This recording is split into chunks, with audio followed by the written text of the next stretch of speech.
दोस्तों नमस्कार। हरियाणा चुनाव में जिस तरीके के रिजल्ट आए हैं उसको लेकर के एक नया खुलासा अभी सामने देखने को मिल रहा है। एक संस्था है वोट फॉर डेमोक्रेसी, इसके फाउंडर हैं डॉक्टर प्यारेलाल गर्ग।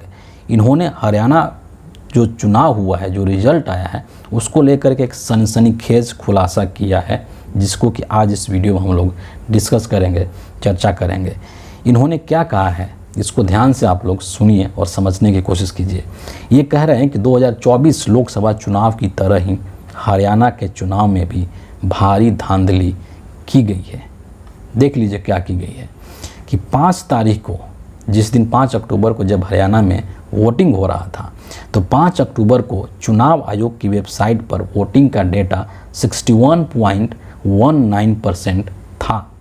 ये पहला डाटा था 5 अक्टूबर को, जब चुनाव आयोग ने अपनी वेबसाइट पर अपडेट किया कि हरियाणा के अंदर जो चुनाव का वोटिंग परसेंटेज है वो 61.19% है।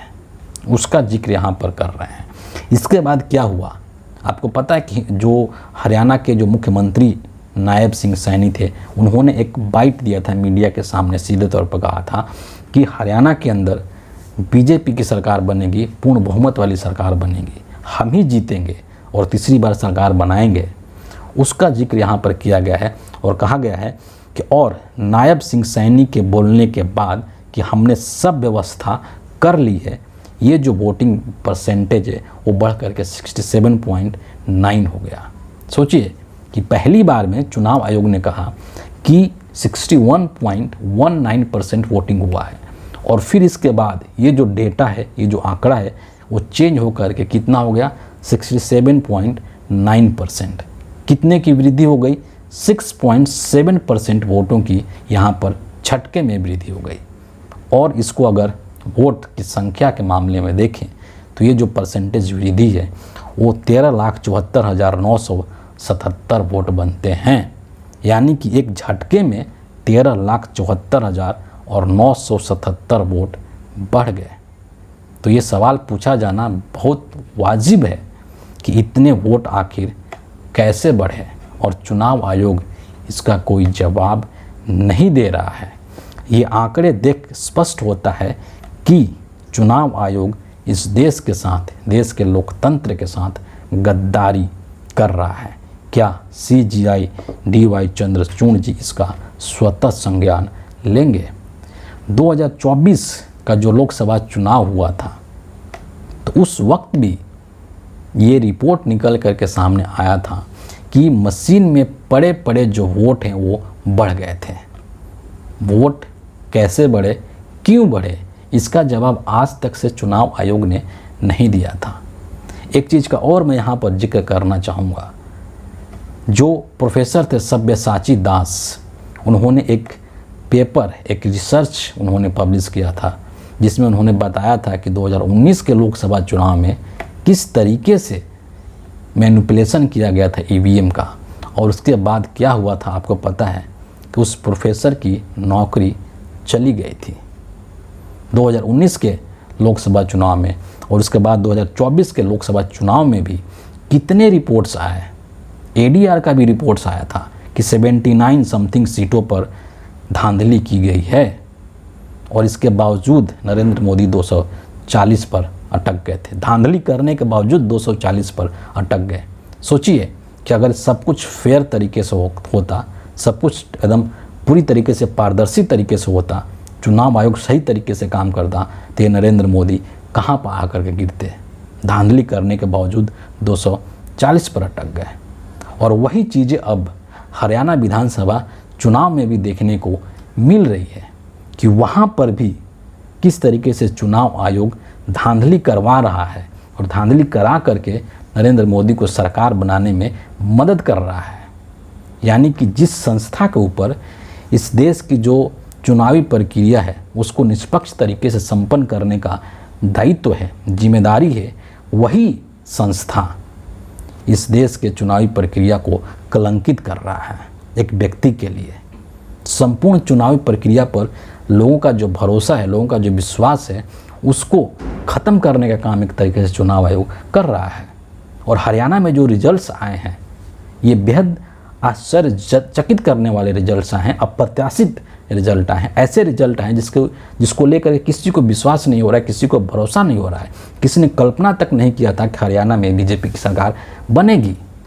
और बहुत सारे ऐसे पत्रकार ने यहाँ तक कह दिया था, जो है ऑफ कैमरा जो है बीजेपी के नेता भी इस चीज़ को मानते थे कि इस बार यहाँ पर बीजेपी हारने वाली है हरियाणा के अंदर और कांग्रेस की सरकार बनने वाली है।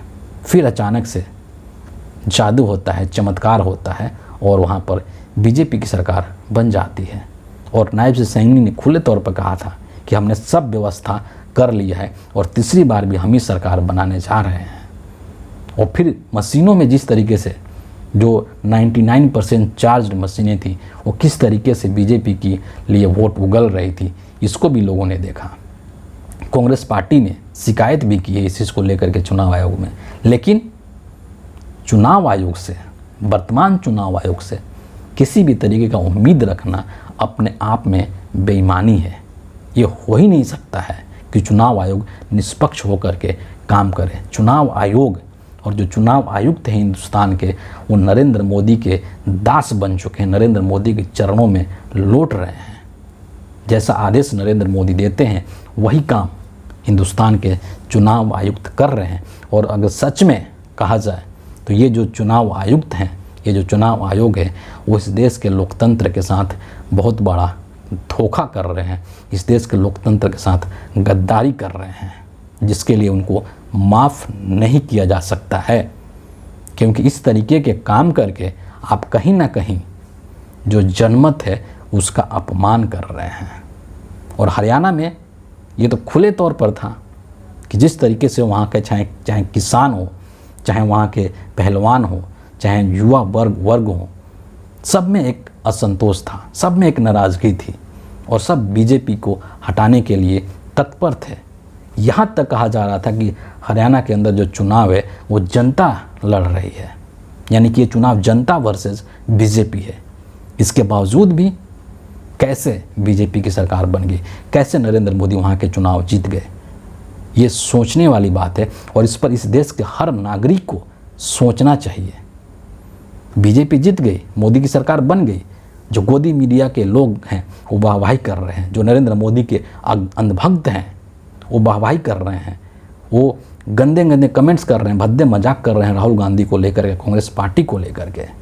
लेकिन आपको सोचना होगा कि ये सब जो चीज़ें चल रही हैं, इससे नुकसान कांग्रेस पार्टी को नहीं हो रहा है, इससे नुकसान राहुल गांधी को नहीं हो रहा है, बल्कि इससे नुकसान इस देश को हो रहा है, इस देश के लोकतंत्र को हो रहा है। क्योंकि इस तरीके का क्रियाविधि करके, इस तरीके का काम करके नरेंद्र मोदी कहीं ना कहीं आपके हमारा जो वोट का राइट है उसको एक तरीके से ख़त्म कर रहे हैं। आपके वोट का कोई महत्व ही नहीं है। जब हमको धांधली करके ही, मशीनों में गड़बड़ी करके ही चुनाव जीत लेना है, तो फिर आपके वोट देने का क्या महत्व है। इसीलिए एक जागरूक नागरिक होने के हैसियत से आपको पर्दे के पीछे जो खेल चल रहे हैं उसके बारे में भी सोचना होगा, चिंतन करना होगा, विचार विमर्श करना होगा। सिर्फ आप रिजल्ट के पीछे मत भागिए कि मोदी जी रिजल्ट ला करके जीत गए, सरकार बना गए तो मोदी जी बड़े बहादुर हो गए। नहीं, रिजल्ट कैसे आया है उसके पीछे जा कर के देखिए, उस चीज़ को समझने की कोशिश कीजिए, तब जा कर के आपको समझ में आएगा कि इस देश के साथ नरेंद्र मोदी कितना बड़ा धोखा कर रहे हैं। और उसमें देश का जो चुनाव आयोग है वो नरेंद्र मोदी का पूरे तरीके से साथ दे रहा है, जो कि सही नहीं है। फिलहाल इस वीडियो के लिए इतना ही है। आप सभी का बहुत बहुत धन्यवाद।